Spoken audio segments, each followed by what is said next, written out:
Good evening. Welcome tonight, all of you, and I am pleased to welcome Pulitzer Prize-winning journalist, author, and lecturer and friend, Ron Susskind, who will be, should be over here shortly, and Michael Stein, who will be joining us today to discuss, be a discussant at this forum. Michael is director of the Harvard Law School Project on Disability. Thank you, Michael, for coming, and thank you all of you for coming. Tonight's forum is being held in conjunction with the Disability, Equity, and Work, the Power of Policy, Myth, and Practice from Higher Education to Employment Conference. Boy, that's a long title, Eileen. Taking place tomorrow at Hugsey. This forum is also part of Teaching and Learning Week, which is a great event we've been having this week at the Ed School. Before I introduce the speakers, I would like to say a few words about Askwith Forums. We love Askwith Forums here at the Ed School, and we're so fortunate to have them. These forums bring together leaders in the field of education and public life, engage our community in knowledge and dialogue. These forums have attracted as many as 20,000 people last year, both on campus and online, with the 14 forums we offered. This year we are thick in our fall schedule, and we have a number of exciting forums coming up. Next Thursday, I think it is, we have Jeb Bush, the former governor of Florida. We also have a faculty panel on the 2016 elections coming up, and a panel on the impact and failure to pass the DREAM Act. So you can get a sense of all these wonderful forums we have here. I think it's a major part of the education we offer here at the Ed School. Now, it's my pleasure, distinct pleasure, to introduce, oh, there you are, Ron. I thought you were over there. Hi, Ron. To introduce Ron Susskind, one of my colleagues from the law school, and a Pulitzer Prize-winning author, best-selling author. His latest book, Life Animated, is what we'll be talking about today, chronicles his family's 20-year journey raising and connecting to their autistic son.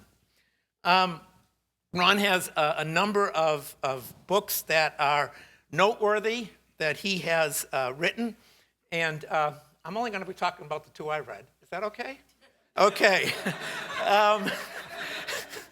The Confidence Men, which had to do with the fall of the U.S. economy and the rise of Barack Obama as our president. I think you nailed it in the last election, and I hope you do one for this election. Yes, I will absolutely. I'll absolutely do that. The other book that I really loved was in 1998 that you wrote. Shows how old I am. I almost said 68. The American Odyssey, which is a book about a young man, journey from poverty to the Ivy League. His take on race, class, and achievement is something that is still relevant today, and I would recommend it to all of my students and those of you who aren't my students yet. When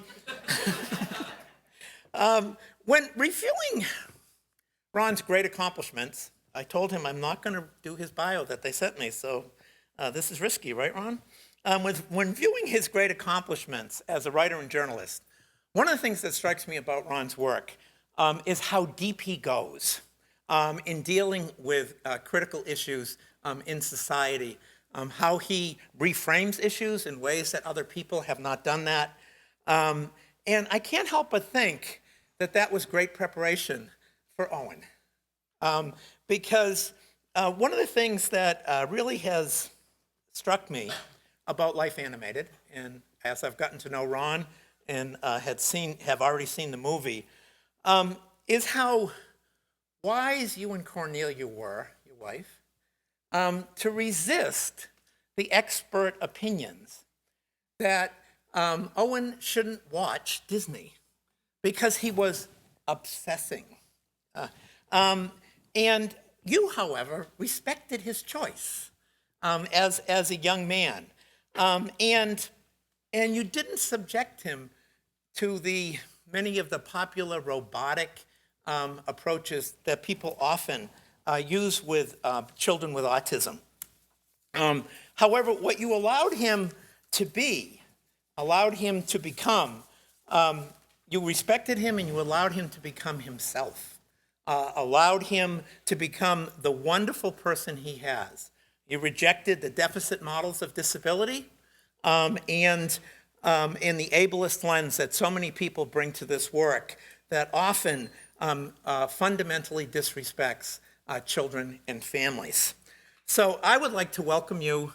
I have learned so much from you and your example, and I think your example has wonderful lessons for all of us. Ron Suskin.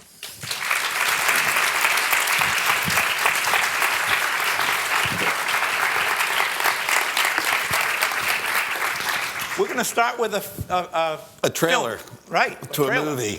Okay. So here we go. This is the trailer. I love you so much that whatever is going on That's not quite the start, yeah. That's the start. Can we do the lights? Can anyone do lights? I'll do them. There is a boy who is just like other boys until one night he sees from his window a storm on the horizon. Howie, who are you? I'm Peter Pan, and you? All of a sudden, at 3 years old, Owen vanishes. The doctor says, "Let me explain what autism is." Some of the kids don't ever talk again. I remember thinking, I'm just going to hold you so tight and love you so much that whatever is going on will go away. We're beginning to give up hope. And one day, we're watching the Disney animated movies. And he says he doesn't want to grow up like Mowgli or Peter Pan. What the hell just happened? And all of a sudden, it became clear to us. He's using these movies to make sense of the world he actually is living in, our world. So at that point, we began to speak to him in Disney dialogue. When did you and I become such good friends? Whatever works to get to Owen. I've been scared my whole life of growing up. Peter Pan doesn't want to grow up because when you grow up, you lose all your magical childhood times. My hope is that he is independent enough to be able to grow older on his own. When I look in the mirror, I see a proud autistic man ready to meet a future that is bright and full of wonder. He's going to have to fall and fail. We're not afraid of that as we used to be.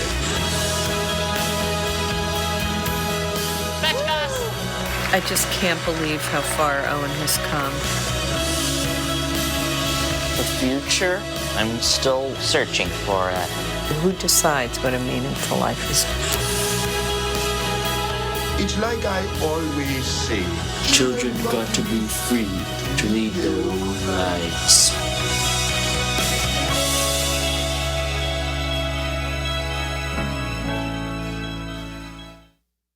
My son, Owen Suskin.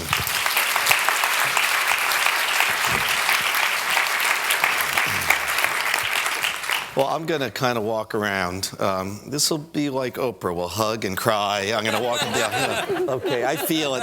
I'm feeling it. I get emotional every time I see that. Something about when that music comes up, when Simba is walking up the hill. You know, I'm kind of a mess these days in a good way. You know, Cornelia considers this progress. I'm more emotive than I ever thought I'd be. I guess the way I was raised. You know, I've been, as our whole family has been on a journey that that's one that is revealing, that reveals us. You know, for many years I would tell subjects, trust truth. Tell me everything. You know, even the hardest stuff. Because then I'll be able to render you in context. And if I can do that, you'll reach right off the page, touch the reader. It was so easy to tell them that. Now we've had to turn the lights on, not just me. As Cornelia says, I have no zone of privacy. I had it surgically removed at some point. The rest of the family has them, though. And we started on a journey, really 20 plus years ago. Owen's 25 now. And at the start of it, before any of this, we lived in a place that I didn't realize was a place, this continent of normal. I didn't realize it was a continent until we were exiled from it. You know, Owen obviously is the person exiled, but we followed him right over the shoreline. So I'm going to take us on that journey now, because what the movie does, just like the book, and you know, look, after 6 books, it's humbling for me to say there's some things you can only do in a movie. This movie is so good. It's daunting to me. I'm like, how can I write again after this? I mean, especially Owen is so visual. You know, he just eats visual and auditory. And the movie is just jammed with explosive image. And lingua franca, images that we all know, which is good, and for lots of reasons, which we'll talk about in a minute. But the movie, like the book, obviously is driven, the twist in the plot, as Owen would say, is that Owen is whacked with autism. He changes. But really, it's as much about how all of we changed, all of the family, we all changed. And that's the journey together. So let me first show you a little video. We got about 4 of these little short videos from the movie, clips. And they tell a lot of the story, and of course, you can see it all. So this is a short video from when we still lived in this continent normal. And you can see the moment of exile. So here we go. This would be the Peter Pan sword fight. Daddy and Owen fighting with swords in the leaves. Oh, who are you? I'm Peter Pan, and you. Oh, I'm Captain Hook, you're Peter Pan. Okay, come on, Pan. You're a demon. Yeah. There's a video we came across, and then once we found it, we couldn't stop watching it. Oh, thank you. That's very chivalrous of you. Now, in a way, it's just an unremarkable video of a dad and a son playing. I'm chasing Owen around, he's chasing me around. He's Peter Pan, I'm Captain Hook. Oh no! At the time we shot it, I'm in my early 30s. I'm a reporter for the Wall Street Journal. And our life is taking shape just the way we'd want it. We had 2 beautiful boys. We just had our second boy. We had a little tiny house, but it was just like our dream house. You want to say hi to Mommy? Hi, Mom. Hi, God. You know, everything was falling into place.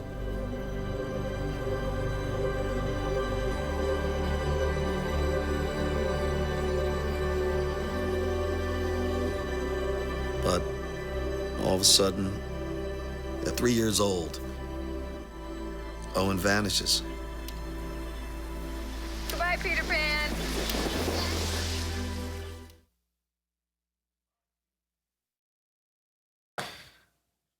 You know, I think it's worthwhile to tell you just a teeny bit about the sun and the moon that creates Mace. You know who's talking here.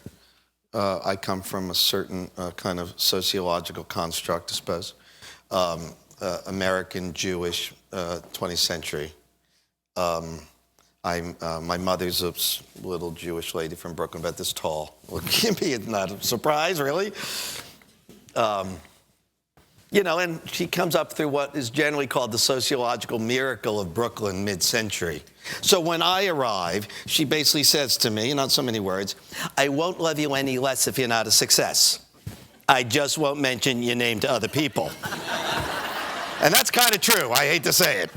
I mean, years later, I'd walk around with a pad as a reporter, and I'd sit with some woman, it doesn't have to be Jewish, lots of ethnicities, doesn't matter. And I'd say, well, we've been going 45 minutes on the son that's the doctor. There's other children? Oh, right, yeah. That's half of the equation. The other half is what you call a country Jew.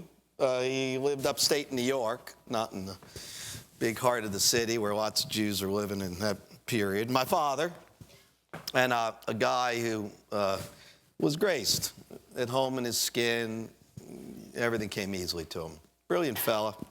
Not much ambition till he met my mother, who actually was the 115-pound Oedipal wrestling champion of the Brooklyn College, Shirley the Dominator Berman. Ferocious woman. She made him ambitious. There wasn't really a question about it. He didn't become a lawyer, he became a life insurance agent. She never liked that. She wanted law school. It gave him expertise, though, which was valuable. So when he's about 46 years old, he reaches from his bed to a nightstand, and there sitting on the nightstand's a pad, and he writes a letter to me and my brother. We're teenagers. And he says, I can't believe you two are my sons. I look at you and I am overwhelmed with joy. Joy is beyond expression. If you have the values in our house, if you take them into the world, you'll have everything you need. Trust me.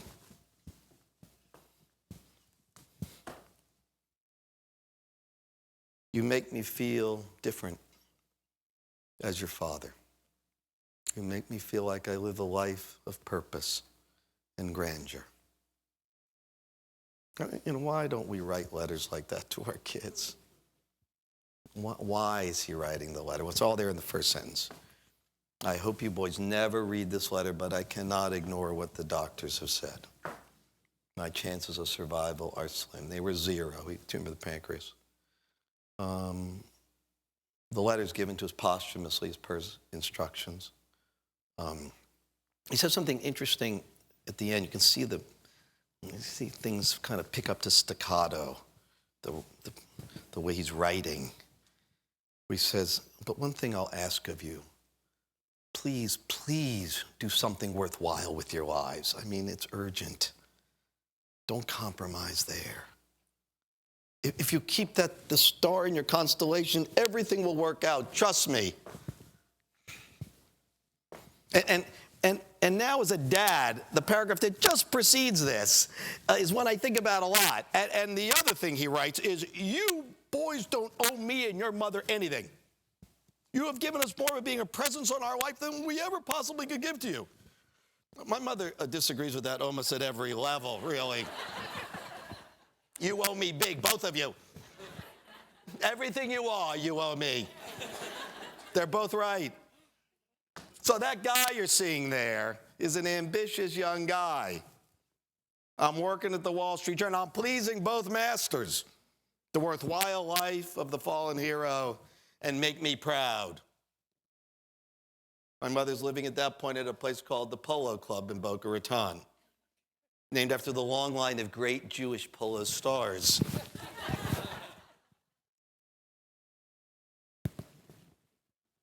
And we're reaching for all the things that we're taught to want.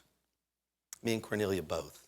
Our life was just about perfect. You heard Cornelia say that? We don't use that word, perfect, anymore. We did then. Right after that video was shot, off we go, seeking it. Gatsby-like. That dock and that light. And we go to Washington. I got a job, and a job you got to kill people to get. Senior national affairs writer for the Wall Street Journal. I mean, I killed 10 guys to get the job. Family men, good guys, nice guys. A couple weeks in, we're in our rented house in Georgetown, and, you know, a lot of hubbub, boxes to unpack. You know, Walt's in a new school. He's 5, Owen's 2.5. Cornelia's driving him everywhere, play dates and all that. Something's not right. Because, you know, he's not happy. Something's wrong with Owen. He was always a happy guy. Now he's not happy. You know, he had about a 250, 300-word vocabulary as a 2.5-year-old, just typical. Not speaking. And he won't look at you. A couple months in, he's down to 1-word juice. We know something's gone haywire. doesn't make any sense. That's when we find this video box. I mean, this is just in the fall, 3 months ago. I mean, did he bang his head when we weren't looking? Could he have ingested something toxic? God forbid. I mean, you don't grow backwards. It doesn't make sense.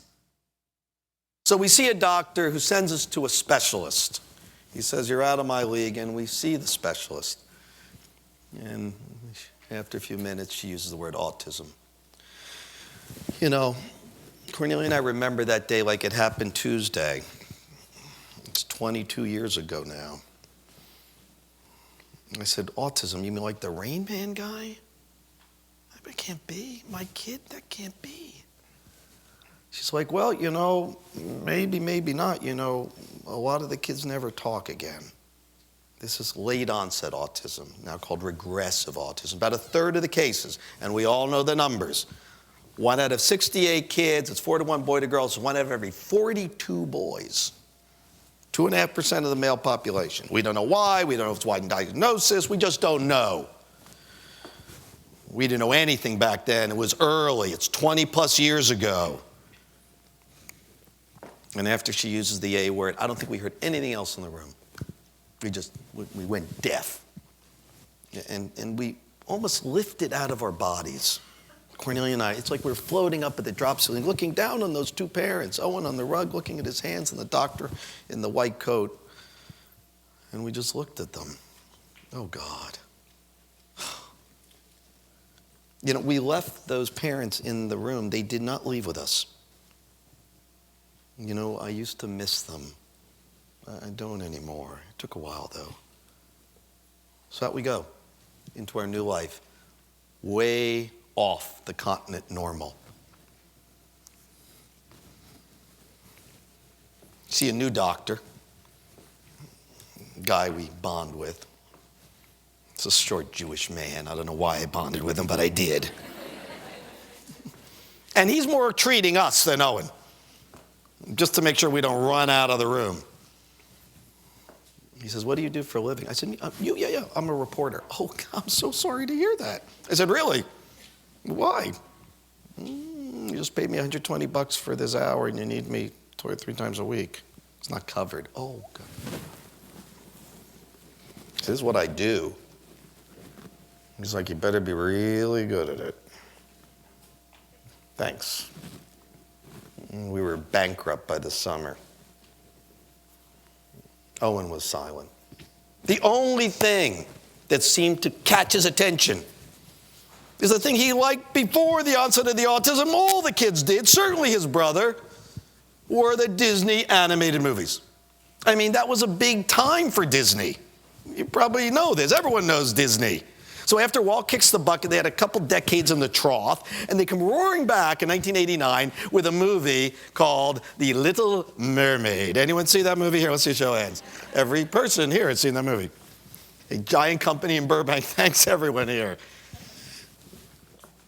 Owen loves the movie.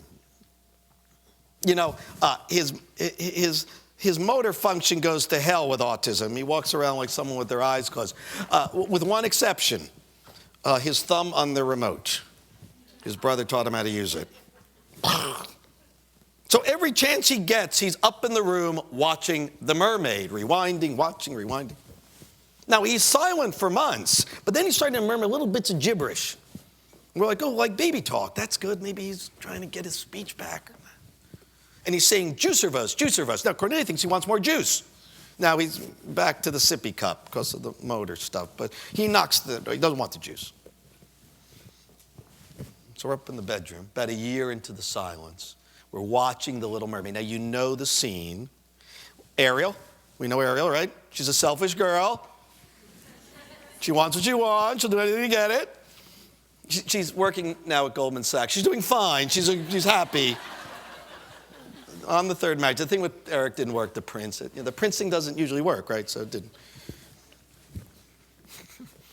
She wants to be human. She'll pay anything. The sea witch Erla says, it'll cost you so little trifle, really.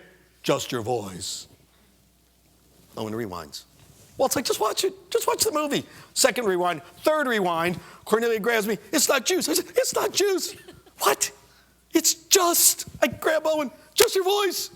He says, juicer voice, juicer voice, juicer voice. And he looks at me for the first time in a year.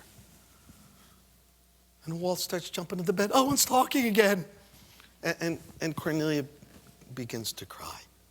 He's still in there. We called this our Helen Keller moment. Water. So we see Rosenblatt, the doctor, the next day. We say, we had a breakthrough. And he's like, oh, just sit down. You're not going to like this. We call this echolalia. I'm like, oh, I hate that word. He's like, yeah, I thought you might. Yeah, we think it's just sound. It's scripting, it's sound, it's repeating sounds.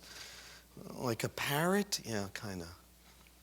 I mean, how could he pick those three words? I mean, it's 89 minutes of gibberish. Why would he pick just your voice? Child who loses his voice. The thinking is they don't know what they're saying. So that's where we spend years. Between Helen Keller and the pet store. Owen's murmuring other bits of gibberish. Cornelia's working round the clock. I'm doing, well, what she told me to do. Make more money than any reporter in the history of newspapers. Go, see ya, bye. And let me just digress for a second to say something that Tom, the beloved Tom, mentioned there, which shows great insight. You know, we were changing. We didn't realize it. I was one kind of reporter up here in Boston, that guy in the picture.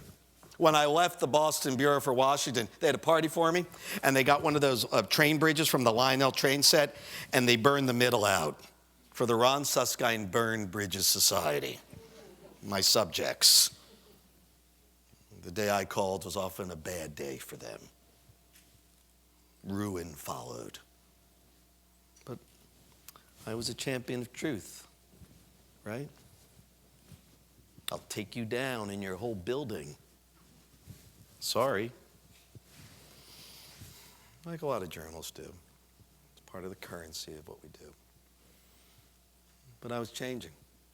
All of a sudden, I'm crossing town in our little Johannesburg of Washington. I live in the little Fertile Crescent with the lawyers and the lobbyists and the journalists who've made it. 2/3 of the town is off limits to most people. African American, enormous poverty. I cross this town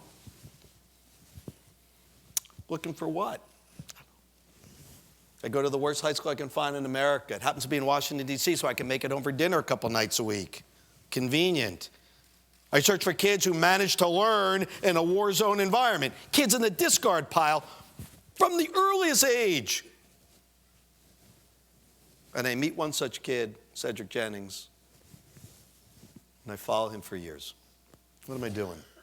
I'm starting a new life for me. I'm better. I'm growing into a better reporter and writer against my will. I spend years searching for left behind people around the world. Pakistan and Afghanistan and hollows of West Virginia, all over. Of course, the most profoundly left behind person I know is living in the bedroom, deemed uneducable, silent. Cut your hopes and losses, you two. Probably a life in some sort of institutional setting. Sorry. Don't expect too much, you'll get your hearts broken. Okay. Really? Yeah, okay.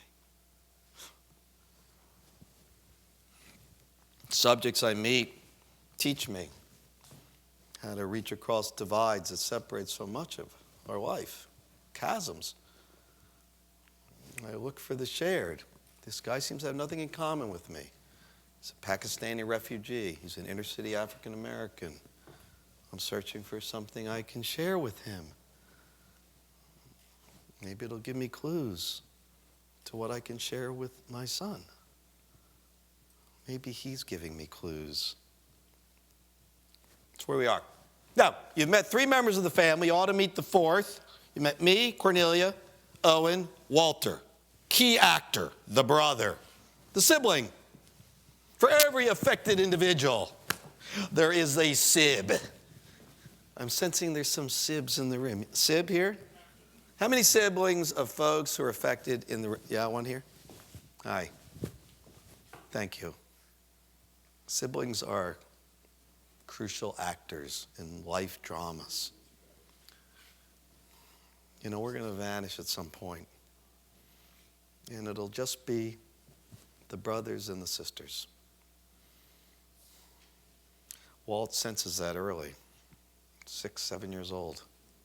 He immediately says, I'm okay. He's suddenly a character out of Dickens, David Copperfield. I'm good. I go out in the world, I'm fine, I'm good. I'll call, check in. Mom and Dad have their hands full, and I'm fine.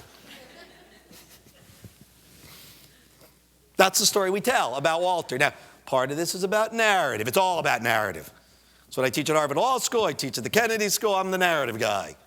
But we're all narrative people, especially in this era when we kind of get it, that we're nothing but our stories. We can't even remember facts if we don't have a narrative construct.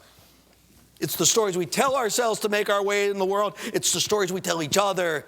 It's the stories a nation tells itself as to who it is, story. Well, that's a story we tell about Walter. Nothing he can't handle that the world throws at him. A little Jewish Marine. He hits the beach, feels guilty, goes back. So, and two-part story, crucial, and he'll never leave his little brother behind, ever. That's a hopeful part. So, we don't even notice he gets emotional on one day of the year. His birthday, of course. Doesn't fit our story of Walter. So, on Walter's 9th birthday, he's in the backyard, the friends leave, Owen's almost 7. He's up to about a 3-word sentence at that point. Cornelia is working literally round the clock and up all night because he doesn't sleep. He's up to, I want juice. And we're feeling, okay, I guess that's progress. He's in the backyard, Walt gets a little weepy, Owen's back there doing whatever, he's watching movies a lot. He follows us into the kitchen, we're carrying the cups and the plates, what's left of the cake, and we turn around, there he is, looking at me and Cornelia, back and forth. Something's going on. Got this funny look, just looking at us, like something's bubbling up. And he goes, Walter doesn't want to grow up like Mowgli or Peter Pan. And off he goes. We're like, what? It's like a thunderbolt went through the kitchen. What was that? Not just a sentence, a big complex compound one. And an idea, insight we don't have. So Cornelia and I are struck silent, then we can't stop talking for hours. And finally she says, okay, look, I'm tired. I'm up all night. You get to sleep. So here's the deal. Look, you're the crazy one. You wear the propeller hats at the birthday parties. Find a way back in. That's your job. Got it. It's usually the mom that picks up the Volkswagen. This is the moment that Dad gets to try to lift. So, on this very night, moments later, I go up to his room. And here's what happens. This would be Iago. So I go up to his room. I see Owen on the bed, flipping through a Disney book.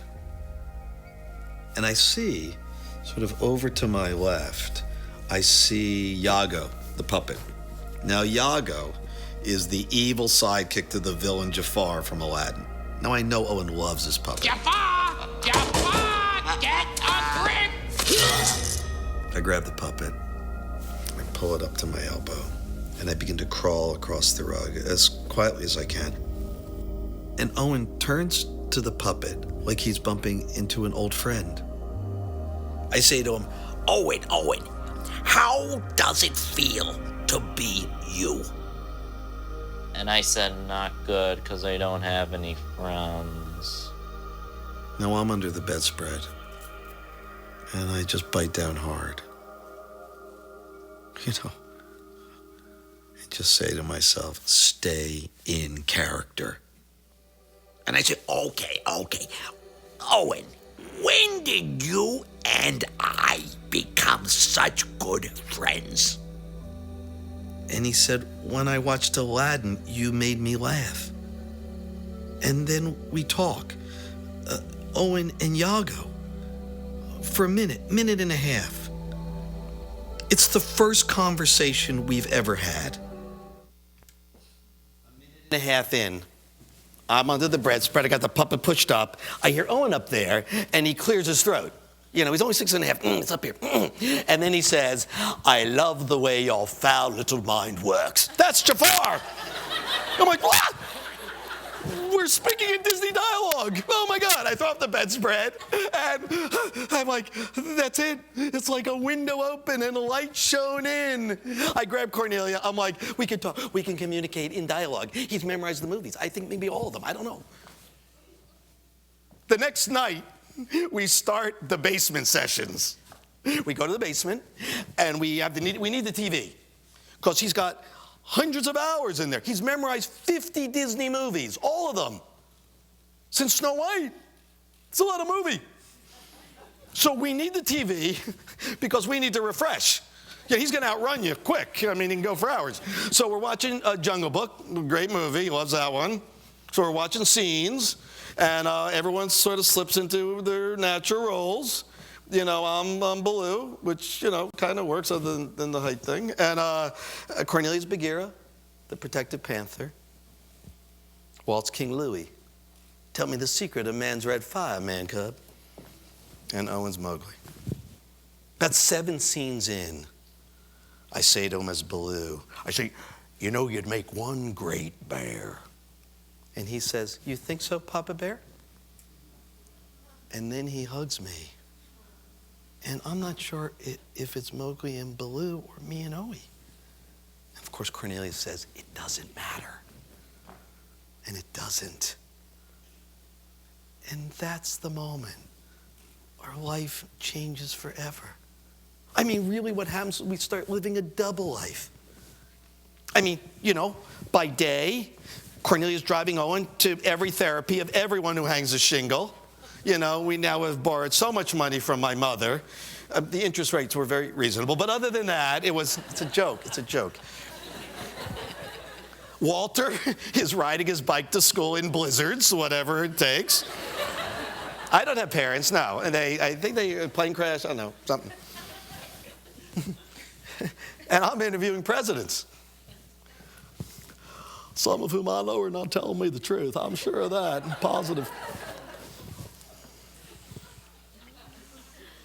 And by night, we're animated characters in the basement, meditating on the emergence of the hero.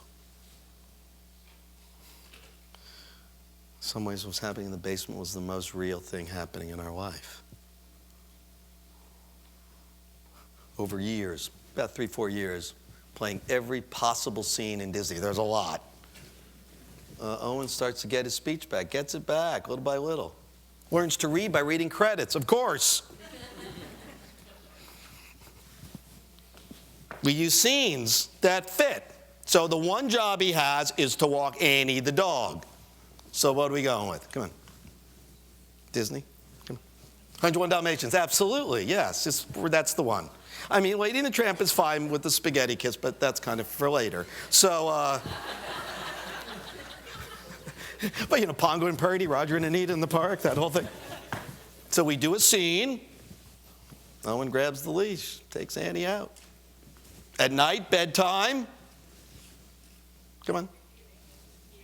Peter Pan, definitely. But the problem with that is that they stay up all night. That's the problem. So instead, we go with Dumbo, because he's sleeping in that tree.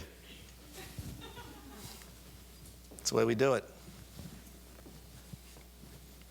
You know, Owen gets thrown out of a school when he's about 11. He's really busted up. You know, he has issues with change anyway. They say he's not educable. Sorry, he's out. We argue. It's of no use.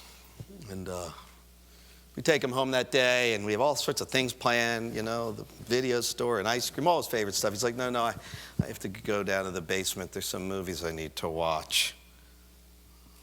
A couple months later, I'm down there and I see there's a pad on the ground. He's been wanting pads. And I open it up, and it's the face of Sebastian from The Little Mermaid. You know the look when Ariel loses her voice, I don't know! And another, and another. And they keep flipping the pages. 100 of them. All sidekicks, no heroes. He saw what the world saw of him. We hoped he wouldn't, actually, but he did. He's not a hero, he's a sidekick. We ask him about it, he's like, yes, a sidekick helps the hero fulfill his destiny. It's an important job. Without that, nothing happens. I see, At the end of the book, 2 things are written. I am the protector of the sidekicks. In his scrawl, the last page, no sidekick gets left behind. I know. It's happening right there. A couple years later, we are living in the world of sidekicks. We all get sidekick identities. Yeah. Now, on Father's Day or Hanukkah or whatever, I get a card. Owen draws it perfectly. And if I'm Merlin or Rafiki, that shows it's been a good year for me. Cornelia is either Big Mama from Fox and the Hound, Pearl Bailey, you might not remember that, or Mrs. Potts from, Beauty and the Beast. She's not that happy about, actually, but the only one in the house drawn as a hero is Walter.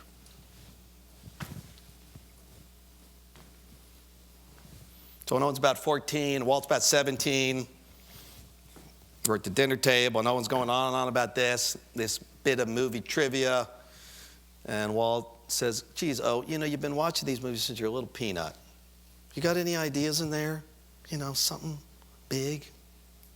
A story? Because, I have one. Everyone gets quiet. You got to wait for it to bubble up. You can't rush it now. He's working it. There's 12 sidekicks searching for a hero. And in their journey and in the obstacles they face, each finds the hero within themselves. And we clink our glasses to sidekicks. Hopefully that will soon be a major motion picture by a company that does lots of animating. So, that's what transpires. All the things that Tom's talking about, all the things that I now learn are unfolding over years. Walter says, Owen is my best teacher. We all say it. Eventually, he starts to lead more and more. Hey, look, he's autistic forever. It's not a spell that gets broken, it's a way of being. But he owned it and accepted it, and he prizes it. So, when he gets to a college-like program on Cape Cod at 19 years old, he wants friends. He doesn't have many friends, and he desperately wants friends. We cannot beg, borrow, or steal him a friend for many years. So this is what happens when he gets to the school out on Cape Cod. Okay, listen up. As soon as everyone gets here, we'll begin. Hey, Owen? Yeah? Can I just recommend that instead of saying listen up, you say may I have your attention? May I have your attention, please? When everyone gets here, we'll begin. I started a Disney club so I can get to know more people and they can be around me, so I can be more popular. Shannon? It worked. Tonight we're watching some of The Lion King because this year is the big 20th anniversary of the original release of The Lion King. Yeah, sure. Shall we? Not only am I a big Disney fanatic, but I also like to play magical movie scores on this piano.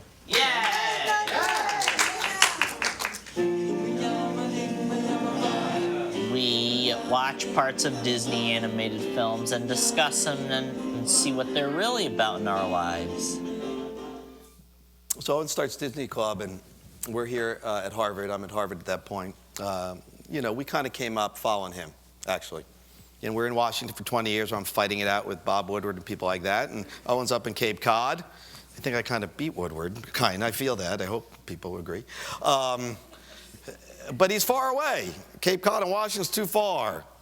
So a great guy named Alex Jones of the Shorts, he says, look, we're going to make you the A.M. Roosevelt Writer in Residence. Isn't that neat? You can be up near Owen. I said, great. So we're right here, and Owen's out in the Cape. He starts Disney Club. We're on the phone. He's never even been in a club. Now he's the president of a club. So Cornelia's calling me, what are you doing in Disney Club this week? We watch movies and eat popcorn. She's like, you need to program, stuff. About 8 months in, he's like, I talked to the teachers. They said that parents can be advisors, so you guys can come. Okay. So we drive from Harvard Square to Cape Cod, to Hyannis, illegally, at illegal speeds. We're just literally flying. We get there. There's 12 kids in the room just like him. This club, this is 2 years in. He's now the president of Disney Club, running 50 people. People were going to the school just for the club. Literally, parents are like, it costs $70,000 a year, mind you. Owen should have gotten a commission on that business. They found a shared language. Okay, so that guy Patrick, the piano player, he was vice president of Disney Club at that point. He ascended to the presidency. He can play any song on the piano, any song, by ear. Perfect pitch. Hundreds, thousands of songs. It's amazing. So he's the Disney Club pianist. He's also a person with a deep well, like Owen. Uses his affinity, like so many people who are neurodivergent or neurodiverse do, as a code breaker, as a mirror, as a map, just like our poets do, just like people we prize. Philip Glass is spending months on 4 notes. We don't criticize him. So one moment, the year before this happens, Owen took over the last year. Second year, Cornelia and I were kind of facilitators. So Owen still, though, has presidential powers, which is his thumb on the remote. Snow White stops it. Key moment. Snow White's on the slab. Dwarves are kneeling around her. You know the scene, right? It's so easy with Disney. Everyone knows everything. And Patrick says, you can take the death of Mufasa and the shooting of Bambi's mother. This is the saddest moment in all of Disney. The room gets as quiet as a church. And I'm sliding around. I'm a therapist without a degree here. I'm saying, so Patrick, what are the dwarves thinking? Not bad, right? That's not a bad question. What do you think? Patrick thinks for a minute. That's what people do who are creative. He goes deep into the well. Don't rush me. About 30 seconds later, it bubbles up. The dwarves are thinking. They're thinking, is there more I could have done? Molly, just like Owen, says it's about the what ifs. And Owen says, the what ifs will kill you. And they talk amongst themselves. Philosophy, therapy, it's beautiful. I don't even need to be there. By the time this is happening, there are 5 boy-girl couples in Disney Club. At the key moments at the end, because they all end the same way, you can see arms going around. It's a classic posture. Chin up, arms akimbo, all lip. There are 5 people kissing 5 other people. I love it.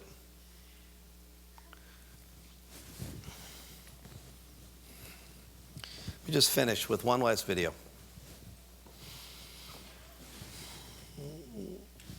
Things have exploded. People totally get this. They're like, I wasn't seeing what was real. Different doesn't mean less. Very different doesn't mean very less either.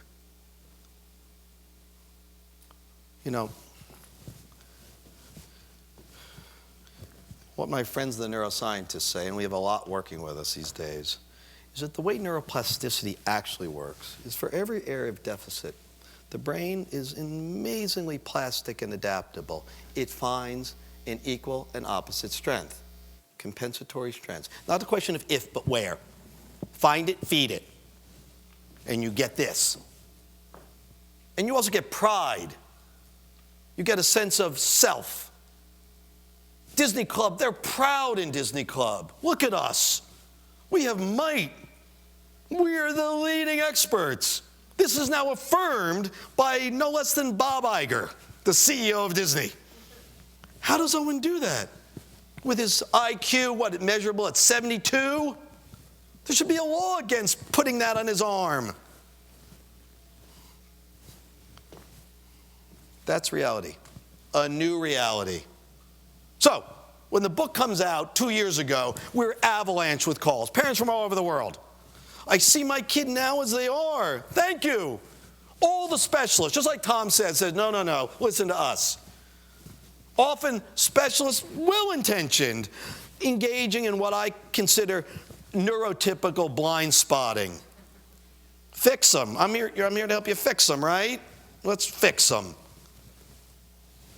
The deficits, measure them all the time. Don't even notice the strengths. So when this hits us, we get parents crying on the phone after first the hug and the laugh. Because they're like, but I don't have a Pulitzer Prize, and my wife works out of the home, and I'm bankrupt. And how do I do this?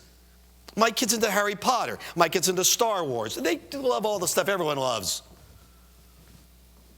Help me. So Cornelia and I get together after the 100th crying parent and say, look, we have access to anybody. Let's go. Let's get moving. We used to run political campaigns for a living before the kids. So we start to make phone calls. We call the leading technologists, the leading neuroscientists, and we say, guess what? You're going to do something for a lot of people together. We're going to do it together. Cornelia and I kind of know what we need. Can you build it? One of them is the inventor of Siri. So all of a sudden, an experiment unfolds. Lots of people at Harvard are involved as advisors. Lots of people in social justice are involved. And we built a new kind of communications platform. Owen helped. We actually have a patent, and Owen is on the patent. So great. So here you're going to see a 4-minute video, last video, then we'll talk and we'll do questions, is of sidekicks working with the first 3 Spectrum kids who used it. Here's the way it works, okay? Very simple. The kid downloads an avatar in the phone. It's like a shapeable Siri you can feed, okay? The parent, on their phone or computer, when you're talking to your phone or computer, it comes through in real time in the voice of the character, instantly. The kid talks back to the phone, you can hear it, and you can see a little picture of them too. Yeah, I know, it's like a magic act. And so what's happening is that you can stream any video across the platform, whatever their affinity is. So off the bat, the parents say, okay, he's a Toy Story kid, great. So now we have thousands of clips on the server, all right, for Toy Story, Harry Potter, Star Wars, all of Disney. So you just stream clips, and then the avatar discusses it with the child. Just like Yago. Yago moments. Now what's amazing about it is the kids are like, I got this. Now, some of them know that there's someone behind the curtain. Some don't. Doesn't matter. Some of the kids are saying, can I feed it stuff? I kind of know what I need. It's a new kind of supportive, technology that really deals with at-need populations, lifts them, helps them help themselves. So these are the first 3 kids to do it. Each of these kids showed a higher level of expressive, receptive, and proceptive speech than the parents had ever heard. First usage. It's lovely.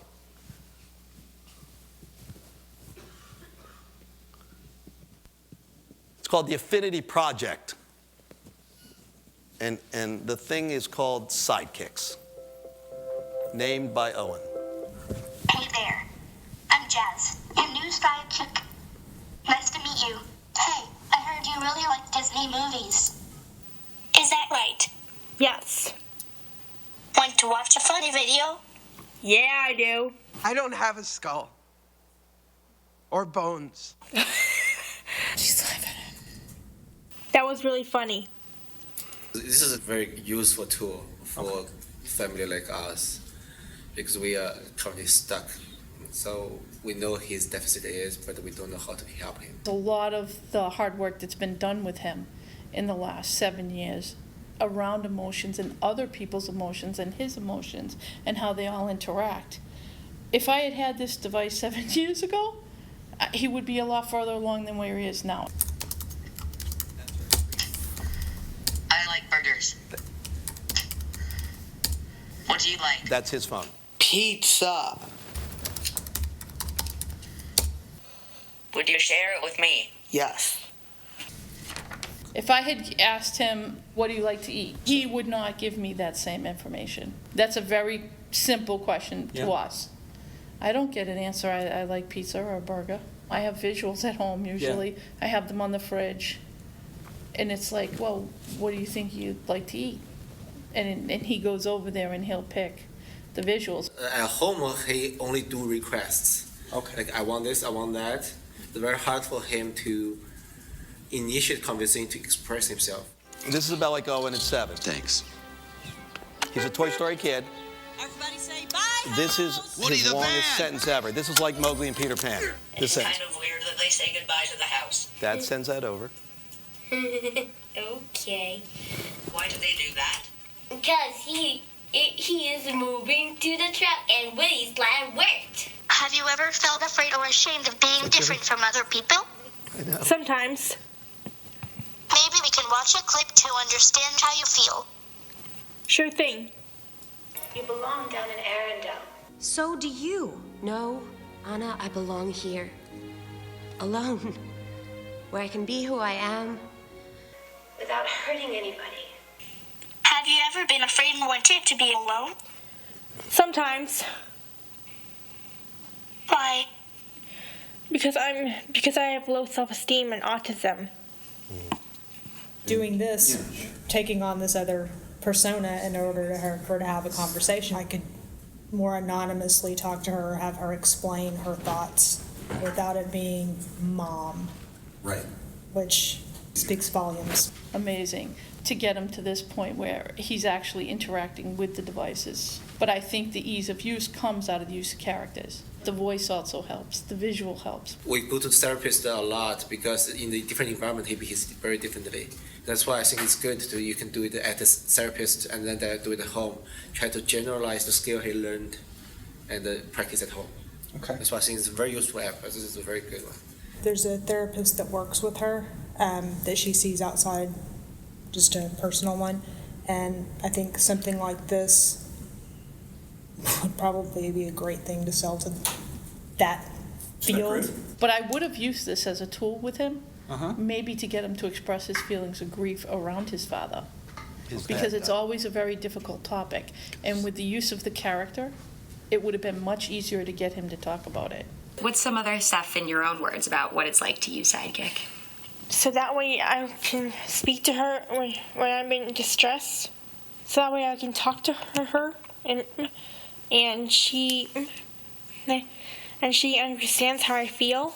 Can you think of anything that we could change or add to make Sidekick better? We can add my favorite movies like Inside Out and Cinderella and Paul Blart Mall Cop and Home and Pixels. You think it was okay? Or did you like it a lot? I like it a lot. Okay, awesome. Anything else you want to share with us? Ideas? Why can we get it? Do you have any other feedback for us about Sidekick? Oh, it was really great. It's pretty great stuff. Yeah. So we're going to bring up guys who I deeply respect. They're like John Lennon and Paul McCartney, these two. And then we'll mix it up and we'll do questions at the end. So thank you for listening today.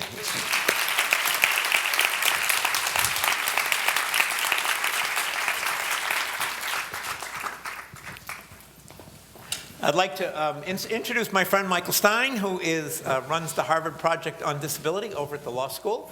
And Michael and I go back for a while, and we have a lot of common friends. But the thing I would like to say that most humbling is to know somebody who helped draft the UN Convention on the Rights of Persons with Disabilities. We owe that to Michael, among other people.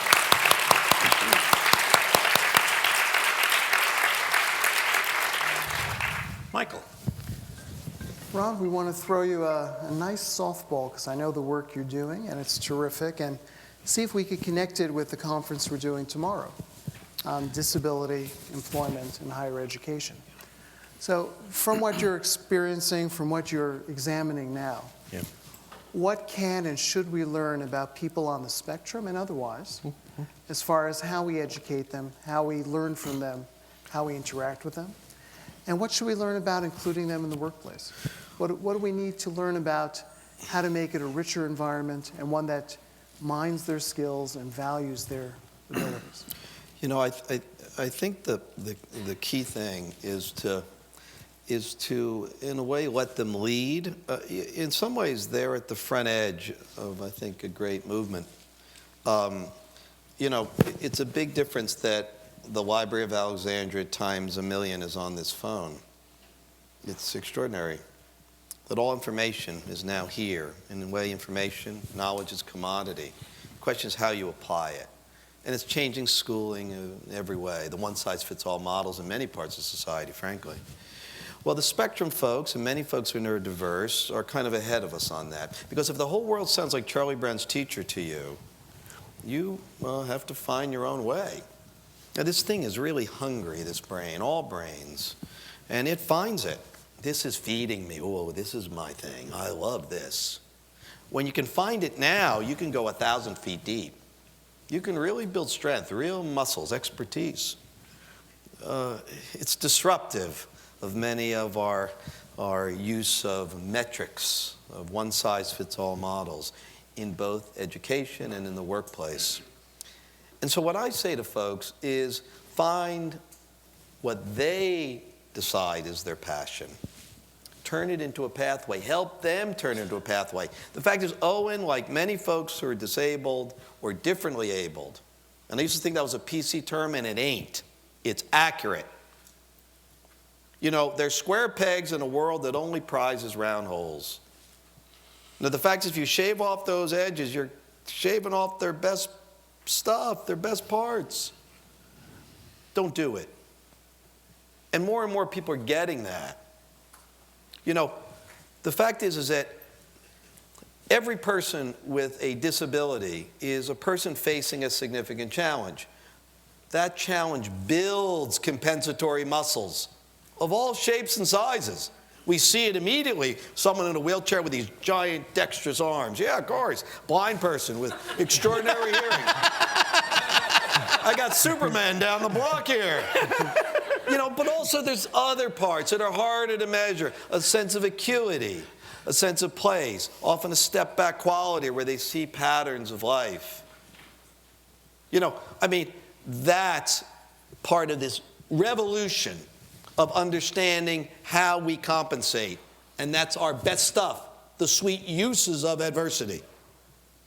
That's what's changing. This is a movie about that.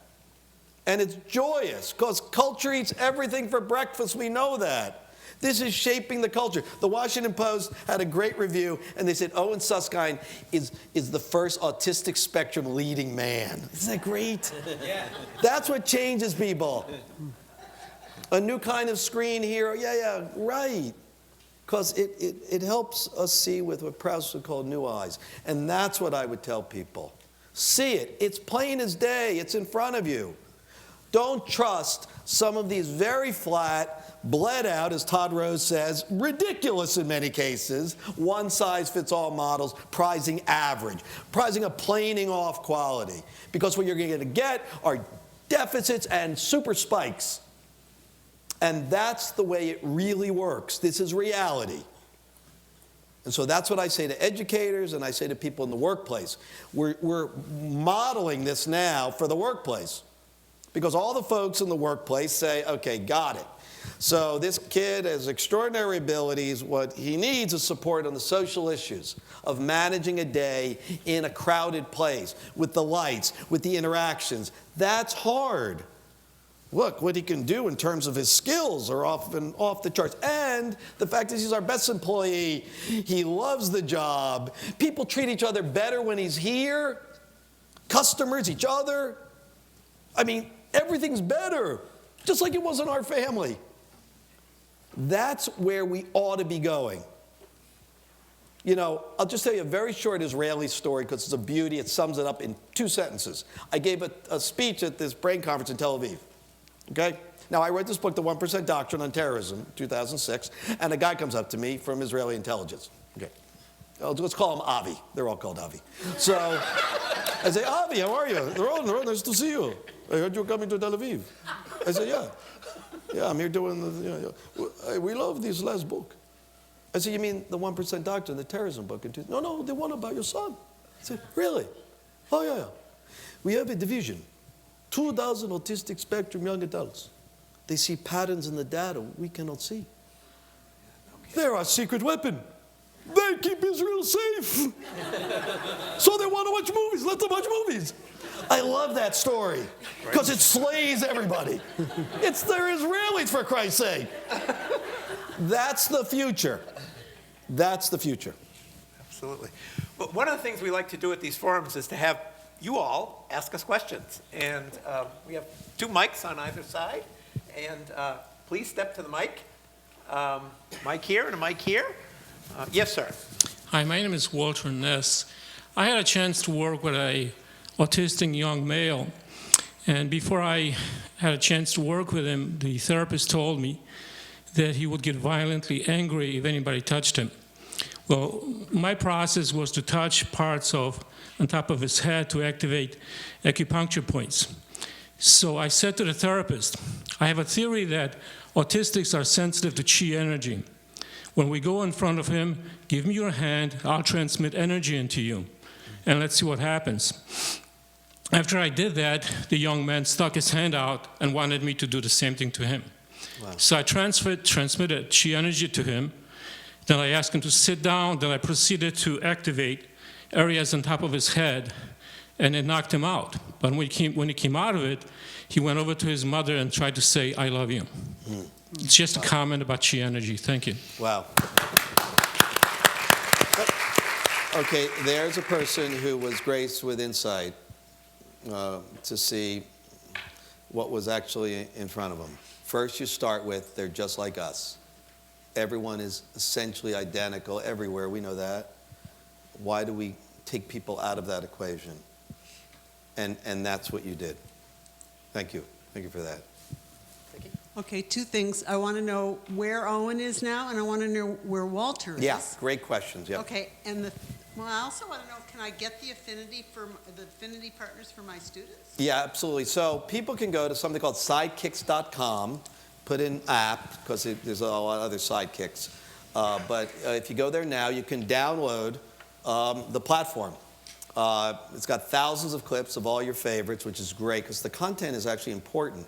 It's what draws the kid in. It taps this deep well of passion, and you can use it on any platform, Android, iOS, any kind of device.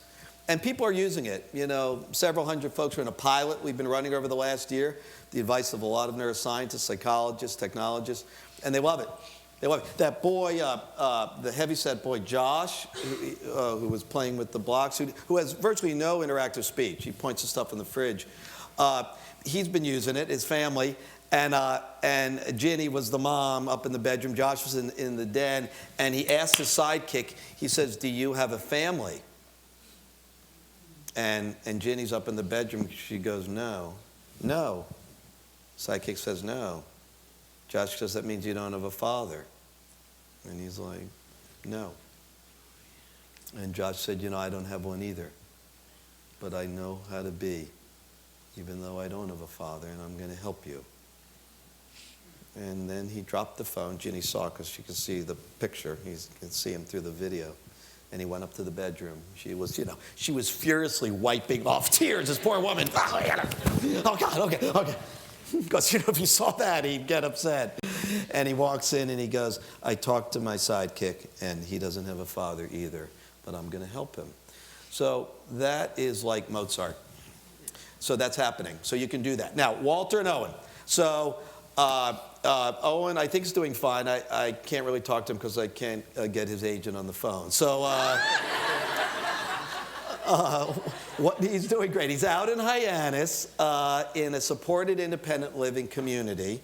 It's like a senior community. There are activities and there are coaches and there's stuff going on. A lot of buses because no one drives, mostly. And he's got job coaches for lots of jobs. He works at Toys R Us. He works at the Katuah Center for the Arts because he draws like an animator. And he's actually sold some art, which is neat. And he also works, of course, at the Regal Cinema. I mean... Does he have a girlfriend? He does. That girl in the movie, Emily, with the glasses, remember he sort of... They broke up. They did break up. He did have a girlfriend. So you'll see it in the movie. It's quite... it's a coming-of-age story. Owen just happens to be autistic. That's what people feel at the end. Just like he's got brown hair. But he grows through this breakup. Interesting, Emily and Owen were more adult about it than like Walter and his girl. I mean, it's like, we're going to be friends. Partly because Emily was above him. They got that part. They don't want that not to work out. But Owen is searching for the next girlfriend. He kind of said, look, I know what love is now, and how can you live without that? So, but I want to say a little thing that's really powerful, and it's something people already kind of are thinking. Walter once asked this when I was about 19, is it always going to be Disney? I'm like, I don't know, buddy, could be. It's growing. Disney's a foundation, just like it is for our childhood. But Owen is actually bumping up to lots of live action movies, using them in the same way. So in the breakup with Emily, he was at our apartment here in Harvard Square last fall, and I'm like, how's it going with Emily? He's like, it's bad, and he's feeling bad. And I said, how you making it through the day? He's like, well, there's some movies I'm using. I said, oh, great, which ones? He's like, The Dark Knight, the Christopher Nolan series. I'm like, oh, Jesus. I'm hoping not the Joker. And he's like, yeah, there's a scene, there's a bunch of scenes, but one I use is that scene where Wayne Manor's burned down, and Bruce Wayne's at the bottom of a deep well with Alfred, Michael Caine. And he says, Alfred, it's all lost. Everything I've worked for, my legacy, it's all gone. And Alfred says, why, sir, do we fall? Owen does this at the table in picture-perfect imitation. Why do we fall? So we can learn to pick ourselves back up. And he says, I think of that every morning, and it helps me get through my day. So that's very hopeful for us. Now, Walter is working for the CFPB, the Consumer Financial Protection Bureau. That's the Elizabeth Warren Agency, which I'm happy about. And he's a spokesman and speechwriter for the director, travels with him. And now, because he has been avalanche with siblings from around the country, he is starting an organization called Brothers and Sisters, which he is getting enormous support for. And I think he'll take it here and around the world if it works as he thinks. As the kind of sibling who can bring siblings together, have them appreciated for what they face and who they are, but also an appreciation of what they get. Walter says, I wouldn't be who I am if Owen wasn't the way he is. He says, oh, right, that's what they call the blessing in disguise. But then he says something quite pointed. He says, there's nothing disguised about it. It's as plain as day. And I want to help people see it. So that's what's happened with the kids. Have you seen, I wanted everybody to know, have you seen the show, The A Word? Yeah. BBC. If you haven't seen it, it is one of the Fabulous. most spectacular shows on TV. I think it's Netflix. No, it's BBC. It's BBC. Yeah. But it really does an amazing story with autism. Thank you for your questions. Thank you. Yes. Thank you so much for sharing your story. Actually, it's quite beautiful. And watching it earlier on, I couldn't help but think about picking up on Walter. I can only imagine when you discovered Owen was diagnosed with autism, that you and your wife went into full mode caring for him. And were there ever moments you had difficulty with that balance? Yeah, all the And were time. there ever discussions or questions from Walter around this, and what were his struggles? Yeah. Although he beautifully has, understood the lessons he's learned from Yeah, Owen. well, look, Walt struggled. All the siblings struggle. They're not sure where to stand. They feel guilty, some of them. Well, look at me. They feel a double burden. I'm going to make up for what's lost over there. They hear the ooh-ahs for the parents whenever they do anything. Ooh, you're our horse. Our bet's on you. Even when you don't say it, they feel it. It's a complex transaction. And Walt, there were times where Walt says, all things being equal, it's better if my friends don't all see Owen. I mean, look, he'd take a bullet for Owen. He'd do anything for him. But why do I need that too? And he says this powerfully. We hear Walt's voice of the movie in ways we never heard it face to face. He says, when I was around 14 years old, it started to go from what if? What if I had another brother? A brother like everyone else has. We could talk about sports and girls and stuff and be together in the ways everyone else is together. And he says it went from what if to what is. And he said, I started to see that it's just going to be different, no less. And their relationship it couldn't be tighter, but it's different. It's not a father-son. He's not an adult overseeing Owen. But he has responsibilities, he knows. And Owen does too. So part of what we wanted is giving him free will to make his own decisions as to how he would be and not order him into a role. That's a roll of the dice. But ultimately, trusting Walter to see what is in terms of the most essential things of love, of constancy. Ultimately, Walter does see it. So, yeah, how about you? I was wondering if you talked a lot about in the book about all the schools that Owen had to go to. Yeah. And I was wondering if there was one thing that a school could have tried or could have done before kicking Owen out, before making him go somewhere else. If there was just one thing that they could have done or that you wanted them to do, what would that have been? Oh, God. To help him? Okay. Cornelia has 101 things, but I'll go with one. Yeah. The one thing I would say is to remember he's hearing everything. Because that happened time and again. We're like, he's listening. He doesn't even, what he's doing, he's not even here. No, he's here. So now you've got 6 months where you looked at him like a potted plant and talked about him. His hearing's better than yours, okay? He's got compensatory skills, and he remembers everything. So the relationship got corrupted right off the bat. And because he has, they all have acuity. Look, if you're in the discard pile and thrown there immediately, you're going to look for things. Just like Cedric Jennings does, the African-American kid in Open That Seat. He's constantly looking for the disrespect. Of course he is. They're looking right through me. I know what they're seeing, and he's usually right. Owen does it too. So that's the thing I would say. And the other thing I would say is feed his passions. And he will turn them into pathways. Those are two things, sorry. Okay, two things. Thank you. Yeah. Thank you. I have two questions. First, did you circle back to the experts that you worked with? And if so, have they had an open mind and shifted? They have. There's one key guy you'll see in the book named Dan Griffin, who was our therapist, Owen's key guy. And around the time Owen was 14, he'd been with Owen, and we'd been together about 2 years. He started to see the effective charge that was happening in the therapy room when either Cornelia and I were there, and we would do voices with Owen, scenes. He's like, the whole room lit up.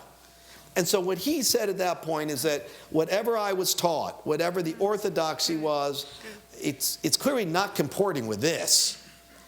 And it grew from there, and other therapists have joined in. Right now with Sidekicks, all the leading therapists are with us, which is lovely.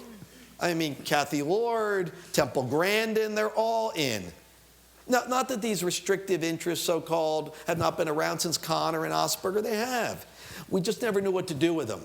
Because I don't think we saw ourselves clearly as to how we were reacting, we among the NTs, whatever neurotypical means. And so that's the big change. And it's exciting, you know, because it's in a way people being better, both the therapists and Owen and the Owens of the world together. So that's a good thing. That's wonderful. And second, how did you get the studio's support for the clips and with Disney? Disney, this is a very good question.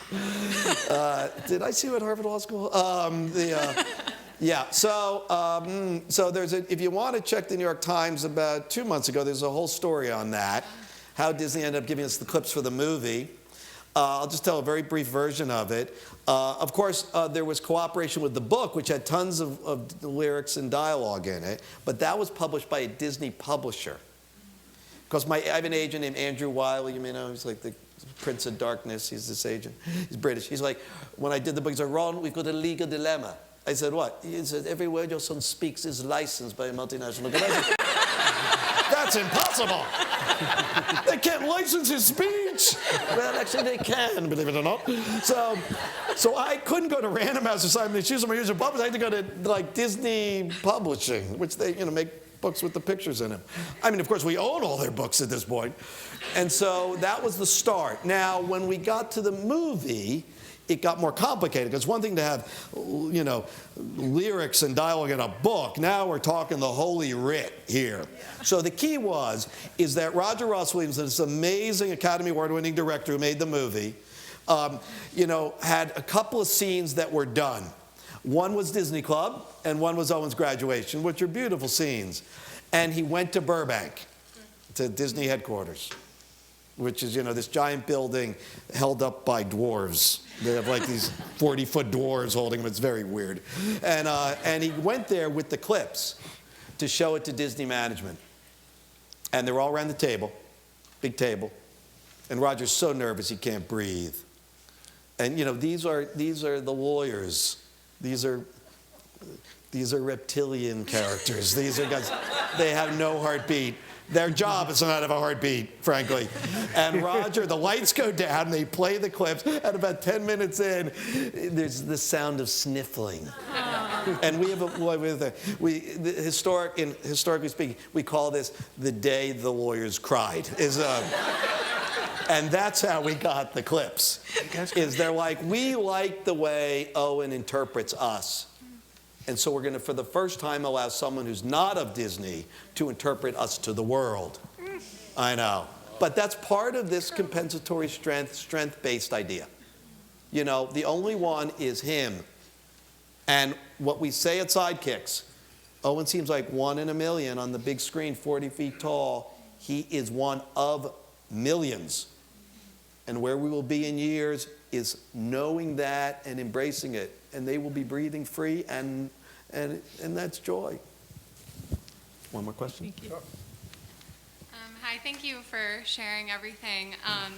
I'm a graduate student and going to become a speech pathologist.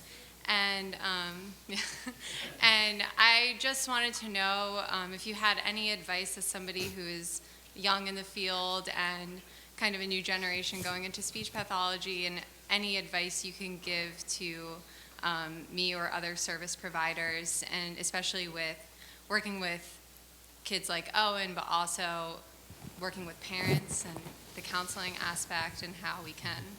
It's a great question. You know, I mean, what we've realized with Sidekicks, with the parents using that, and we know this from many speech pathologists who work with us, is that you need to be, in a way, counseling the parents too.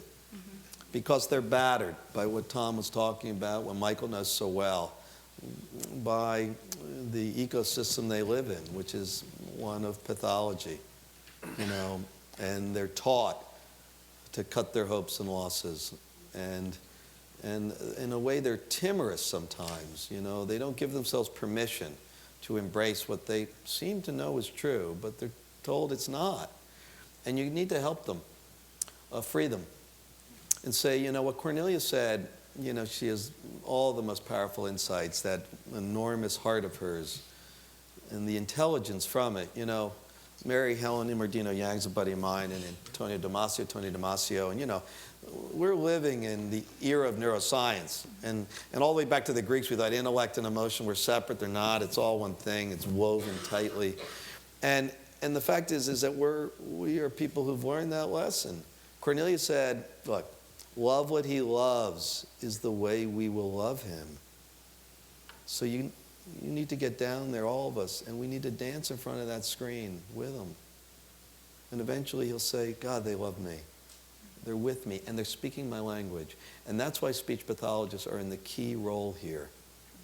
And I'll tell you the other thing is, watch out for neurotypical blind spots. For instance, there's a famous microbiologist, an autism guy, I won't say who it is, but you know, he's a big shot. He's got a kid, like a lot of us do. And he says to me at one point, he's Ethan, let's say his kid's name's Ethan. He's like, Ron, he's from South America. Ron, I wish Ethan was a Disney kid. He's a map kid. I said, well, hold on a second. Maybe we're running into a neurotypical blind spot on the question of are all affinities created equal? Okay, bingo. So we spend an hour on the phone. And after an hour, all of a sudden I'm saying to this fellow, Ricardo, I'm saying, wait a second, you know, the cartographers were the great geniuses of their age. They were artists, they were scientists. I mean, look, maps are the two-dimensional renderings of all humanity and always have been. Look, every town and every map has a narrative attached to it. How did that town get that name? It's not just geography, it's identity, it's topography. You, Ricardo, need to learn to speak map with your son. He does. Because he's like, well, my brain works a little like his. And off they go. A month later, he calls me back. I've been speaking map with my son. And the son is identified. He memorized the Remick Nowy World Atlas. The whole thing. The kid, every page. He found some town on the map that he describes. Somewhere in Indonesia, I think. And he describes the town and how unique it is. How, in a way, singular it is in its characteristics. All of a sudden, Ricardo said, oh my God, that's me. And Max says, I love this town. It's the most special town in all the world. So what they do is an extraordinary thing. They take stuff from the wide world of available content, which of course is an ocean of all humanity's offerings. And they find a thing. Could be dinosaurs, maps, Disney. They can do it almost with anything. And they turn it into this vessel in which identity lives, in which narrative speaks, in which they see a mirror to themselves, not just who they are, but who they want to be. And it's an extraordinary interpretive process. And they do it with anything. That's so exciting. And that's what the speech pathologist can help the parents see. Even when the parents say, if I watch Dumbo one more time, I'm running away with the circus. It's all in there. The DNA of all things is findable in everything if you know how to look. Blake is right. The world isn't a grain of sand. But you got to figure out how to see it. And that's what you're going to teach them. Want to do one more question, or are we good? Let's talk. Yeah. Let's just finish up. You want to talk? We should talk. We should talk. Talk to me, Bubba. We should talk. Well, we're going to talk briefly now. Go ahead. You go first. Well, you know, I think one of the things, the person before asked a question about schools, and I do a lot of work in schools, as you probably, those of you who know me know that.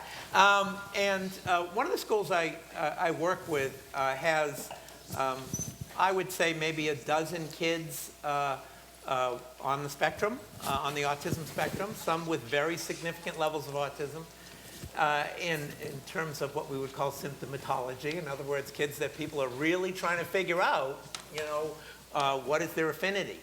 And one of the things that I think we have to, this is both the gift and the challenge.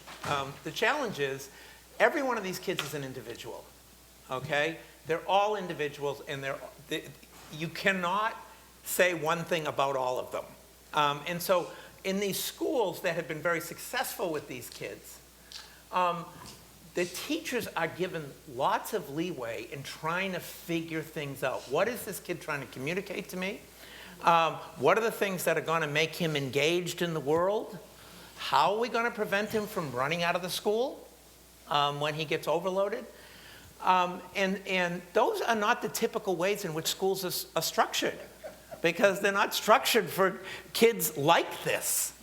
But one of the things that is very clear in some of the research that I've done, which is largely qualitative, looking at the narratives of these schools that are highly successful, is that all of the teachers will say this made them better teachers of neurotypical kids. They all say that. If teachers are given the green light to say, we need to figure out Joshua, and we need to spend some time figuring out Joshua. We need to talk to Joshua's parents. We need to have Joshua communicate to us, which may only be through his behavior initially. I was at one of these schools the other day, and this is an inclusive school. These have neurotypical kids as well as kids who have various types of disabilities. And I was in the principal's office, and there was a kid who was sent there for disciplinary reasons. And he was a brand new kid in the school who didn't understand the culture of the school. And he was a 5th grader. He was all upset because they were playing kickball on the playground. And they were playing against the other 5th grade. And a young 5th grader with autism got up and kicked the ball and then didn't run the bases. And this kid was all upset. What's wrong with that kid? Why didn't he run the bases? And the principal said, well, you know, last year Joshua wasn't kicking the ball. And we are so happy Joshua was kicking the ball. And you know, in the Red Sox, they have pinch runners. And from now on, you're going to be Joshua's pinch runner. I love that. And he said, can I do that? And he said, sure, you can do it. The Red Sox can do it. You can do it. And, you know, that just, there's so many lessons in that one little moment. And, you know, Joshua's better off. Joshua has a sidekick, you know, and an ally. But that school is a different place because of Joshua, and a better place. Yeah. And that's the great irony, isn't it, Tom? Because we create these individual education plans, and we try to teach up to the individual's level and encourage their interests. And for years and years, we didn't have it, but then when we had it, we said that was for the special kids, the kids that have problems that don't fit in. And now what we see are the most expensive schools, the private schools, the ones that cost an arm and a leg and maybe something else. That's exactly what they're doing. Yeah. How do you elicit every child's interest? How do you encourage his or her abilities? How do you help them flourish? Yeah. And so we've learned in the context of excluding people to include them. Now all of a sudden it's good for everyone. And that's one of Ron's lessons as well on technology. Now that we're learning this interface and this interaction with it. Yeah. And the key is let the children lead what they're best at, and they'll do the code breaking. They will find the world in all sorts of grains of sand. You know, Owen, I talked to Owen a few minutes ago in the little green room. You have a green room here, it's kind of nice. You usually don't get that at schools of education, but it's Harvard. It's the Dean's Conference room. It doubles as something else. Thank you. Thanks, Tom. Right back. So Owen knows this place. He visits us a lot here at our apartment here, the Sheridan Commander. And he said, what kind of people will be there? I said, well, educators, also other kinds of people who try to help others. It's like, good. Okay, so you should tell them, Dad, what the sidekick story is really about. Okay. So it's in the end of the book. Rowan writes a 2,000-word version of the sidekick story. But it's powerful, and it's one that he'd been working on for about 10 years before he spoke a word of it, you know, in that underground processing center. At the start of the trailer, there's a boy who's like other boys. Well, in the story, a storm comes up from the horizon, and the boy runs out into the night, he gets frightened. He runs in the wind and the rain and crosses a bridge that collapses behind him. He ends up in the land of the lost sidekicks. I say, why are they lost? He says, well, their heroes have already fulfilled their destiny. They have no purpose. What do? Well, they take the boy in as one of their own, a sidekick, and they tell stories of adventures past and look for the qualities of the hero in each other, but they are ever sidekicks. Now, he also says there's evil in the farce, real villains, and they'll have to face them without heroes. So what do? Well, they look for these qualities. It's a beautiful idea, really. Owen says we're all really sidekicks, really. You know, helping others fulfill their destiny is what we do at our best. And on that day, we find the qualities of the hero inside of ourselves. But we're ever sidekicks, and you don't get redrawn in this life, not really. And what I love about that is that it's a redefinition of the idea of hero. Hero is a pretty brittle thing. I don't think it really works the way we define it now. You know, it's a gleaming thing with a bursting chest and white teeth. You know I'm the hero? I don't know if you know that. I think it's my good side. No, this is my good side. Owen's definition is different, and it's one of helping others. And on that day, we find this inner hero and, in a way, fulfill our destiny. It's a beautiful idea, which fits right to what many people in this room do. You know, a favorite scene of ours is from Sword in the Stone. It's about this moment where little Arthur and Merlin see something big about how humans get along with each other. And Arthur sees it, and he turns to Merlin, and Merlin says, you know, boy, this love business is a powerful thing. And Arthur says, greater than gravity? It's one of Owen's favorite scenes. Wanted me to do it for you. And Merlin says, well, yes, my boy. I think it's the most powerful force on earth. So from Owen on Hyannis, he says, send love to that room. And let's hope that love spreads around the world. Thank you. And